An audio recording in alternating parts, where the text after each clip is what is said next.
বাংলাদেশের স্বাধীনতার স্থপতি শেখ মুজিবুর রহমান, পাকিস্তানের স্বাধীনতার স্থপতি মোহাম্মদ আলী জিন্নাহ, এরকম বিশ্বের বিভিন্ন দেশে যারা স্বাধীনতার স্থপতি তাদের থেকে প্রশ্ন আসতে দেখা যায়। সেই নামগুলো থেকে আমরা আজকে দেখার চেষ্টা করব অনেকগুলো।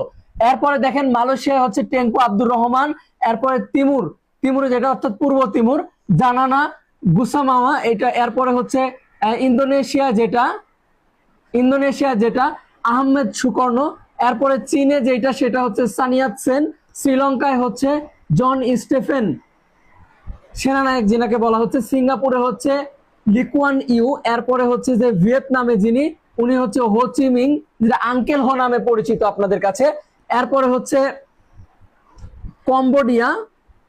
কম্বোডিয়া হচ্ছে প্রিন্স নারদম সিহানুক, এরপরে ফ্রান্সে হচ্ছে চার্লস ডি গলে, এরপরে আলজেরিয়ায় হচ্ছে আহমেদ বেন বেল্লা, এরপরে ফিলিপাইনে যিনি আছেন এমিলিও আগিনাল ডো, এরপরে হচ্ছে যে তানজানিয়ায় জুলিয়াস নায়ারে, এরপরে আমেরিকায় হচ্ছে জর্জ ওয়াশিংটন, এরপরে কম্বোডিয়া, এগুলো অনেকগুলো একসাথে দেশ আছে যেগুলো হচ্ছে সাইমন বলিভার।